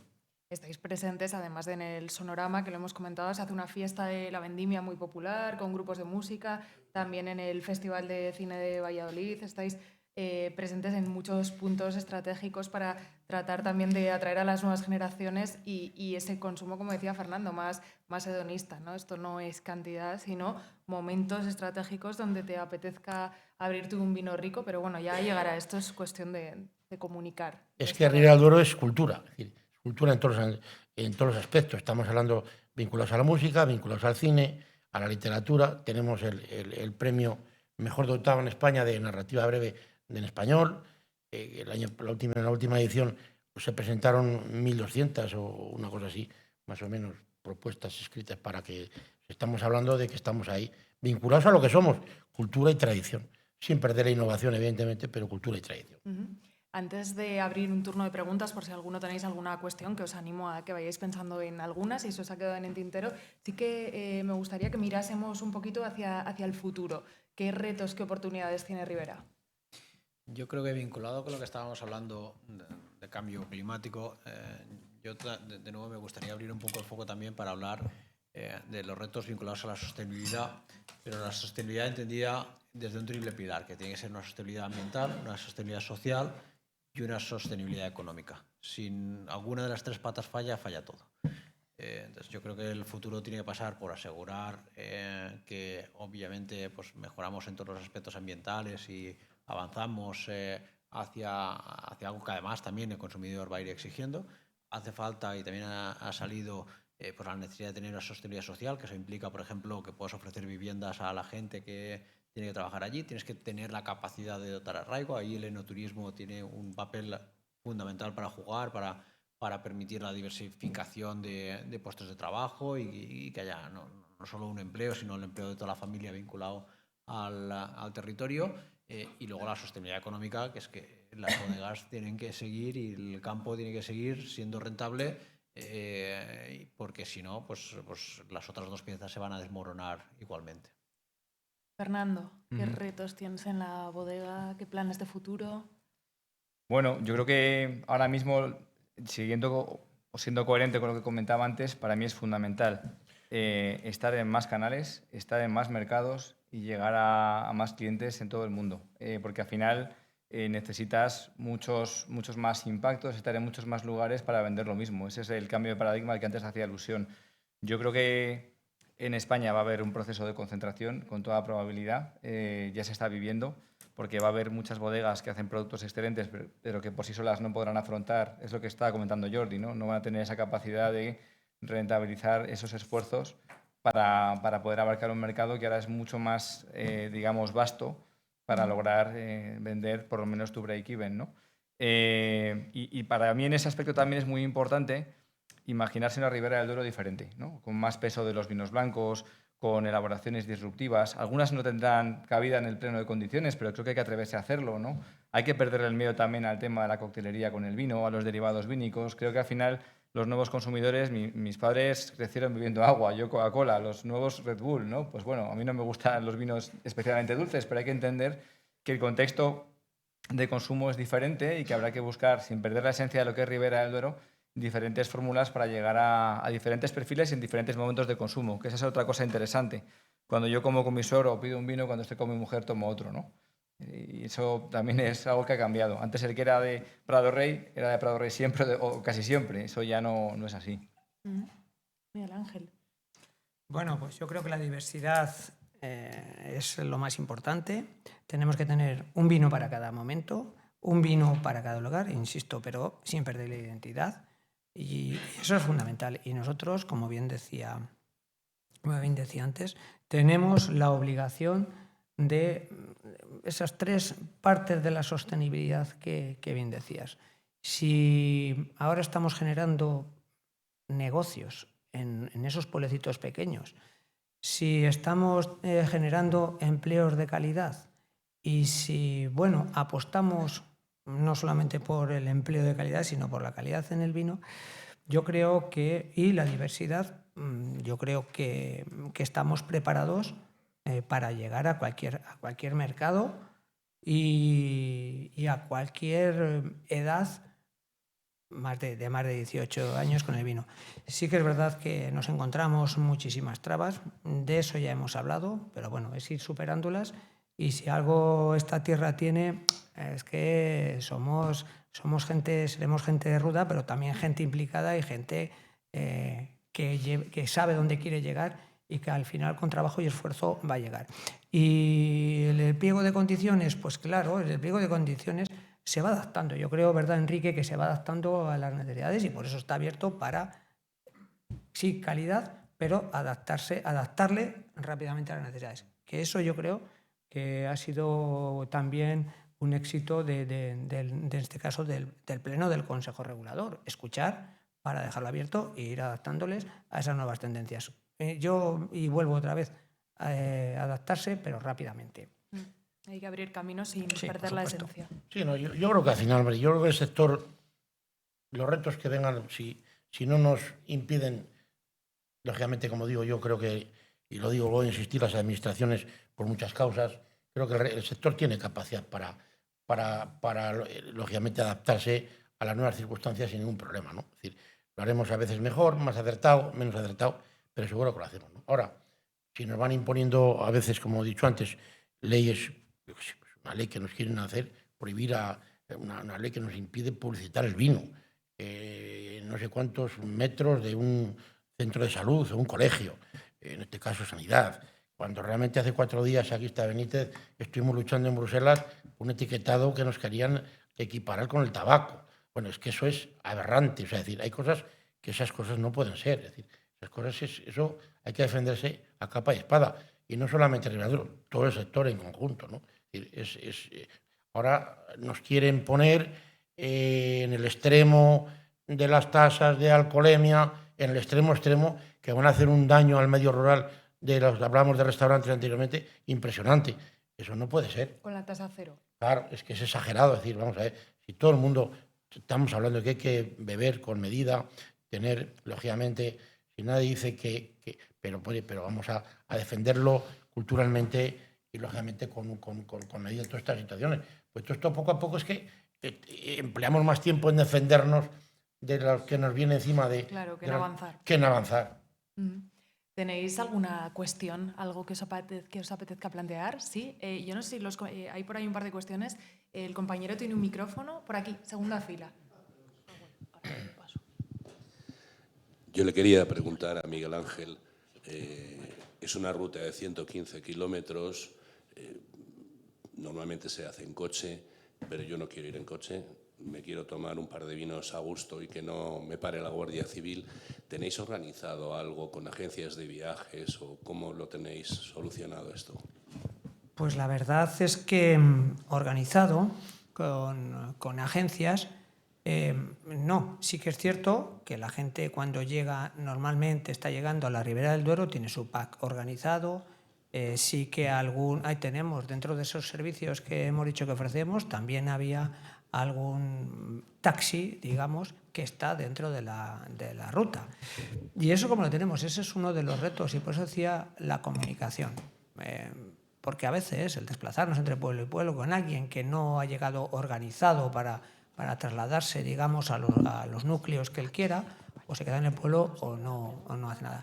Sí que hay en casi todos los sitios, y sobre todo se nutren del pueblo más grande, que es Aranda de Duero, los taxistas, que bueno, yo creo que están viviendo un buen momento en ese sentido, pero no hay otra forma de trasladarse. Entonces, bueno, ese es un reto importante, y ese es algo que nosotros estamos intentando trabajar en ello, y por eso hemos incorporado algún adherido de estas características a la propia ruta. Pero hay un déficit, es verdad, y por eso nos preocupa, y eso tenemos que atajarlo de alguna manera. ¿Alguien más? Por aquí. Por la fila. Primera. Bueno, a ver, soy Carlos Manso del periódico 20 Minutos. Os quería preguntar por el tema de exportaciones de Estados Unidos, si nos pudierais un poco más concretar, y luego un poco por otros países hablabais de México como un mercado de crecimiento. No sé si os planteáis dar el salto, quizás Asia sea un poco ambicioso, no lo sé. Bueno, sí. Pues mira, realmente en Estados Unidos está por ver cómo acaba el resultado, porque de momento sí que es cierto que los importadores han acaparado, lógicamente, entre que si subían los aranceles, en cuánto tiempo, y el resultado está por ver. De todas formas, lo que sí que es cierto que Estados Unidos no lo vamos a abandonar, no se puede abandonar. Es un mercado prioritario y hay que seguir trabajando ahí, y bueno, pues nos intentaremos adaptar a la que nos vaya viniendo, mientras no nos prohíban la entrada. Si no, pues si nos prohíben la entrada ya no, pero mientras tanto yo creo que habrá que estar ahí, y habrá que intentar aumentar en México y no bajar en Estados Unidos. Veamos, eso está claro. Yo, desde luego, Enrique, creo que además Estados Unidos, como dices tú, mientras no nos lo prohíban, es que ellos, y hablábamos del mundo de la cultura, ellos todavía les vemos en sus series y disfrutan de la copa de vino. Ojalá esa copa de vino sea de Ribera del Duero, cosa que aquí a veces no nos lo prohíben. Estábamos diciendo, no, es que aquí no nos permiten hacer publicidad. Pues ellos lo beben con orgullo. Y ese, al final, será un mercado que nos cuesta y que nos está poniendo muchas trabas, pero si nos ayudan las administraciones, yo estoy seguro que mientras no nos lo prohíban, tenemos que poner mucho empeño en ese mercado. No lo sé, pero bueno, igual de la noche a la mañana cambiamos y bueno, la calidad al final ellos reconocen. Ellos tienen allí vinos, pero siguen apostando por esto y no nos lo han prohibido todavía, ¿no? Así que yo creo que a seguir luchando. Un mínimo inciso nada más.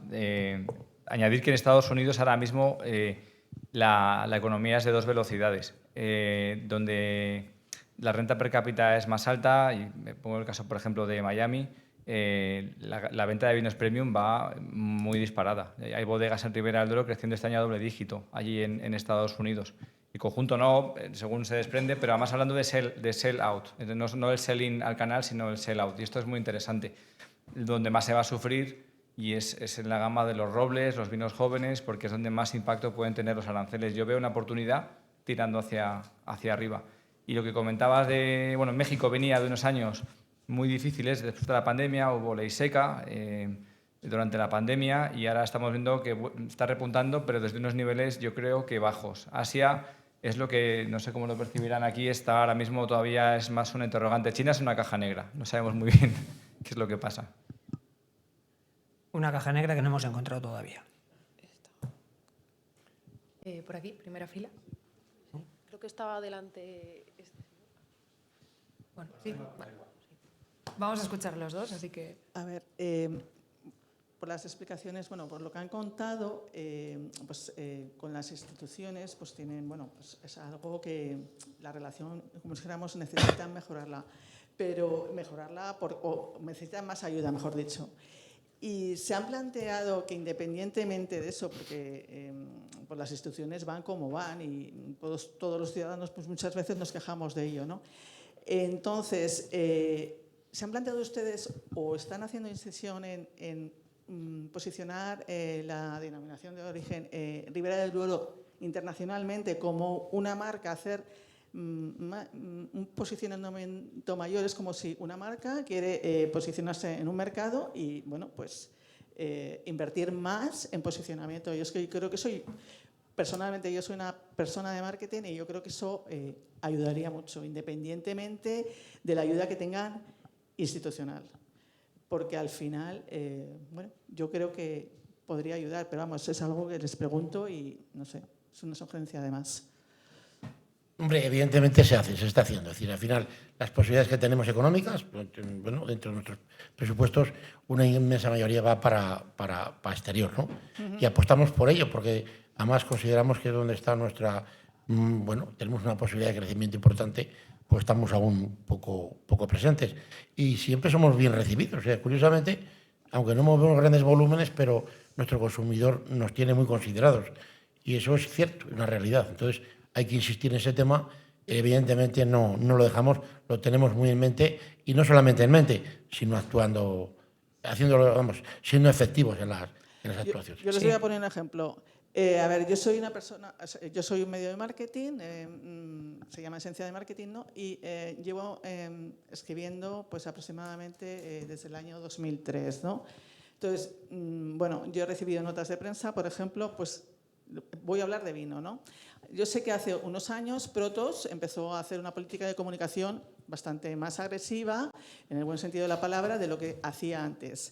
Y sí que he visto que Ribera del Duero, como hace como 3 o 4 años, ha empezado, no sé cuántos años hace, pero sí que a nivel de medios lo he empezado a escuchar más. O sea, yo me dedico pues a ver que las marcas, pues cómo se dan a conocer y cómo comunican. Entonces yo creo que la comunicación en sí ayuda mucho a generar clientes, a generar tráfico. Y a lo mejor muchas marcas o muchas empresas emplean mucho dinero en tener todo perfecto, ¿vale?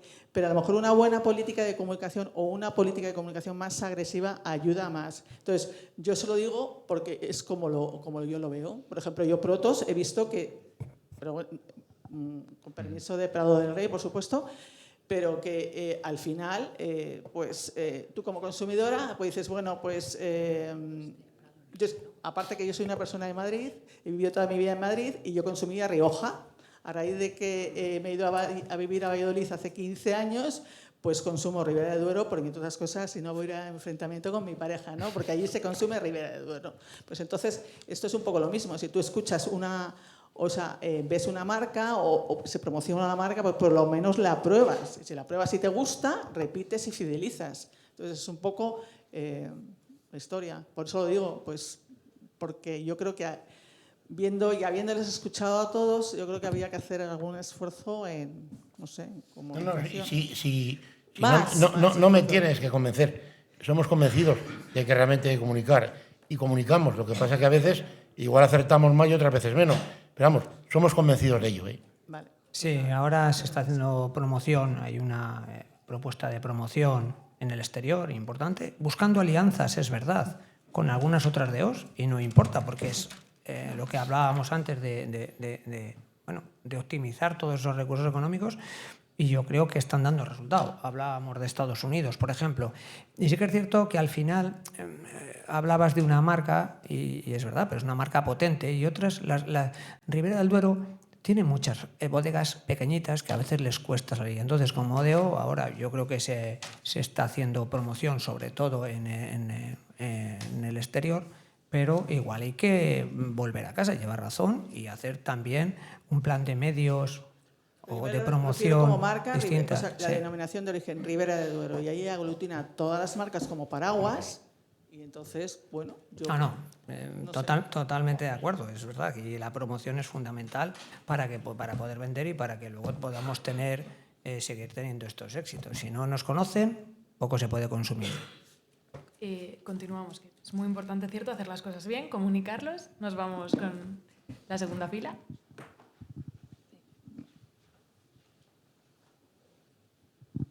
Buenos días. Bueno, gracias por el informe y esto siempre es enriquecedor.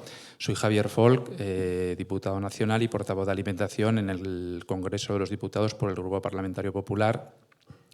Quiero hacer una apreciación. Yo creo que nos hemos de subir todos a este barco. Aquí se ha hablado varios momentos de la sostenibilidad, lo habéis dicho correctamente, o sea, las 3 sostenibilidades son importantes, pero yo creo que tenemos que dar un paso más y tenemos que convencernos todos de que hasta ahora ha habido una política muy verde que venía desde Europa y que esta política verde pues, ponía por encima de todo la sostenibilidad medioambiental. Y reconocía que tenía que estar la económica y social. Entonces, yo creo que el tema es diferente. Yo además soy agricultor, tengo una explotación agrícola, yo he visto como mucha gente, por el cumplimiento de la sostenibilidad medioambiental, no ha sido competitivo y ha cerrado o no hay relevo generacional. Entonces, vamos a ver, la sostenibilidad económica es la principal. Sin sostenibilidad económica no puede haber ni medioambiental ni social. Si nuestras empresas no funcionan bien, cerramos, y si cerramos, a ver quién cuida el paisaje, el monte y ese 80 y pico % de territorio español que es agrícola y forestal. Entonces, sostenibilidad económica, siempre la primera, para cumplir con la medioambiental y la social. Y luego, un tema de esperanza, o sea, ya sabemos que el sector está criminalizado, todo el sector primario, o sea, me da igual, está criminalizado por muchas plataformas ecorradicales en redes sociales que no tienen ningún tipo de veracidad, pero yo sí que quiero lanzar aquí una nota de esperanza o un punto de esperanza. Se ha hablado de la gente joven, del tema del vino. Entonces, hace pocos días ha salido el informe es el informe McKinsey con Eurocommerce, donde este informe lo que está diciendo es que está habiendo un cambio de tendencia en los jóvenes, donde antes estaba, pues, por moda, se había convertido en una moda, todo el tema de las hamburguesas de tofu, el tema de las proteínas vegetales, el tema de, bueno, pues, que todo eso está cambiando y que vuelven a consumir el producto tradicional, o sea, la carne, la hamburguesa de carne, o sea, entonces todo esto yo creo que es una oportunidad, como has dicho tú antes, de las crisis surgen oportunidades, nosotros lo sabemos todos los que estamos aquí. Yo creo que es un momento de cambio de tendencia. ¿Por qué? Porque se han dado cuenta la gente joven que comiendo hamburguesa de carne o un filete, pues están más concentrados, tienen una mayor energía física. Entonces yo creo que esto es una oportunidad también para el sector del vino, porque al fin y al cabo, lo que habéis dicho, es una cultura que desde luego es milenaria, se ha adaptado, lleva muchos años adaptándose a grandes retos y esto es un reto más que tiene y que lo superará. Gracias. Pues sí, bueno, sí, yo creo, yo estamos de acuerdo en que realmente, cuando hacemos referencia a la sostenibilidad, es que yo creo que, pero sin extremo, ¿vale? Sí, yo creo que tiene que ir acorde a la viabilidad, porque si lo llevamos a un extremo que no lo hacemos viable, pues hemos terminado. Yo creo que con eso quizá a lo mejor no nos hayamos expresado de la forma que estamos hablando ahora, pero creo que en nuestra mente está todo eso. Es decir, hay que llevarlo ahí, sin extremo, una palabra. Sostenibilidad, lógicamente, sin un extremo que no lo haga viable, pues si no lo hace viable, aquí no pintamos absolutamente nada.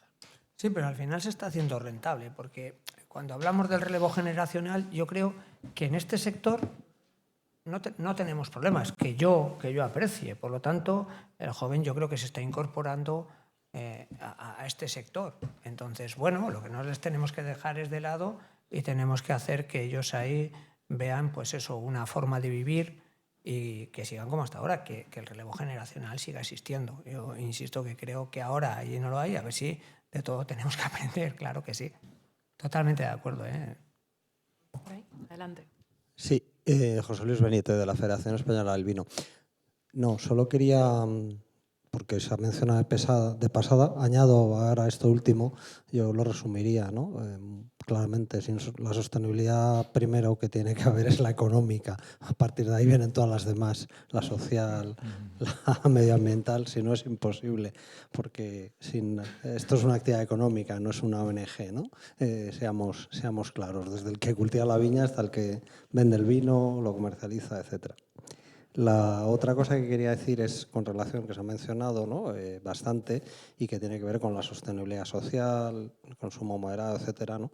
Y bueno, las corrientes que hay demonizadoras del vino, lo mencionó antes Enrique, y que tiene además mucha gracia en relación al enoturismo. En el fondo es una anécdota que me han contado hace poco una persona muy importante de este país relacionada con el turismo, que en una visita en Arabia Saudita donde le mostraron todos los nuevos inversiones que hay, que son por lo visto tremendas, o sea, el día que aquello explote se acabó la Costa del Sol, vaya.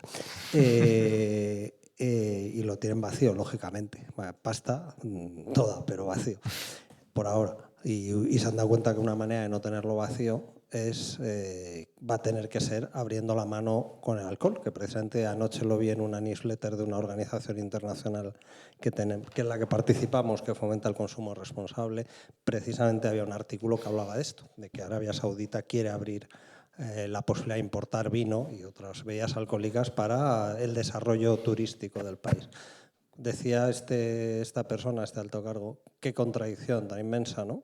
Cuando hablábamos de la defensa del vino, que tenemos que hacer aquí, la justificación que tenemos que hacer para beber vino cuando hay gente, incluso médicos influidos erróneamente, que creen que la ciencia dice eso y no lo dice, que cualquier gota de vino es mala para la salud, y no es así. Yo no soy médico, pero los datos que tengo dicen que no son así, por ahora. Y resulta que aquí en Europa occidental, en el mundo occidental, se está demonizando, se está tal, y resulta que un país como Arabia Saudita, que ya sabemos todos lo que es, no vamos a calificarlo, está abriéndose al consumo de vino, ¿no? Aunque sea para los turistas, me da igual. O sea, es que es el mundo al revés. Lo que decías tú, Javier, de esos cambios de tendencia son fundamentales. Tenemos que aprovecharlos, pero también tenemos que ser un poco combativos. Ya sé que en Ribera lo soléis ser bastante y es bueno, pero también hay que decirlo alto y claro en foros como este, yo creo. ¿Alguna cuestión más? Jesús. Adelante, Enrique. Dale. Bueno, Jesús Mora. Vamos, que estamos de acuerdo. O sea, que yo... Bueno, han sido más reflexiones que preguntas, pero fantásticas. Bueno, pues aquí va una reflexión más. No sé si hay pregunta detrás, pero una reflexión. Simplemente me gustaría destacar dos cosas de Ribera del Duero. Yo soy Jesús Mora, el coordinador general de la Asociación Nacional de Denominaciones de Origen de Vino, la Conferencia Española de Consejos Reguladores. Y bueno, pues tengo una visión de buena parte de las denominaciones de origen de este país, porque trabajo con ellas y puedo identificar algunas características propias de cada una, ¿no? Entonces, de Ribera sí me gustaría destacar dos cosas fundamentalmente. Una, es una DEO enormemente cohesionada, o por lo menos la imagen que da hacia afuera es la cohesión interna que tiene la DEO, y eso es muy bueno, y de hecho la prueba es en 40 años de existencia el nivel que han conseguido, y esto es algo que hay que ponerlo sobre la mesa. Y a mí me gustaría destacar también una cosa de cara a seguir convenciendo al público joven y a seguir haciendo del vino un producto cultural y transversal en la sociedad, la apuesta que hace Ribera por la cultura en su más amplio sentido. Ribera hace acciones, como han dicho ellos, con la narrativa, con el cine, con la moda, con los festivales de música, en fin. Yo creo que es una vía muy importante para seguir haciendo del vino un producto cultural en el más amplio sentido, es decir, para seguir llevando la cultura del vino hacia la cultura en mayúsculas. Y luego me gustaría rescatar algún comentario que habéis hecho también ahora en la parte final de la mesa, y es la necesidad, cuando vienen mal dadas, como es en este momento, donde bueno, la situación del sector es mejorable, pero bueno, somos optimistas todos de cara al futuro. Sí creo que es importante buscar sinergias con otras denominaciones de origen, en ámbito de promoción, por ejemplo, pero también con otras entidades que no estén dentro del mundo del vino. Esto es algo que Ribera yo creo que sí que trabaja bien y que va profundizando en ello. Y bueno, son tres características que sí que quería destacar de la propia DEO. Muchas gracias. Fantástico. ¿Alguna cuestión más? Sí, bueno, al hilo de lo que dice Jesús, evidentemente, Ribera del Duero llevamos ya 12 años con el plan de Estados Unidos, con Rueda concretamente, y no solo Estados Unidos. Hemos estado en China, ¿verdad? Y Puerto Rico, y bueno, estamos haciendo cosas. Lógicamente, nosotros no miramos a otras DOs como enemigos, ¿no? Lo miramos como compañeros de viaje, lógicamente, defendiendo nuestra identidad, que es nuestra obligación, pero al mismo tiempo tampoco no nos lo vemos como enemigos. Hasta aquí. Pues lo dejamos aquí. Muchísimas gracias. Yo creo que han salido temas muy, muy interesantes. Gracias, Jordi, por este informe. Gracias a todos vosotros por esas cuestiones. Tanto hablar de vino, yo creo que ahora lo suyo es que nos tomemos un vino. Muchísimas gracias a todos. Yo sí que quería agradecer, de verdad, gracias, porque para nosotros es muy importante que hayáis salido del Congreso, que estéis aquí escuchando un informe, y a José Luis y a Jesús por acompañarnos, a todos, desde luego, pero vosotros muchas gracias, porque también cuando hablamos de las instituciones, tal, es necesario que estemos unidos, si no, contarlo por contarlo no es. Muchas gracias.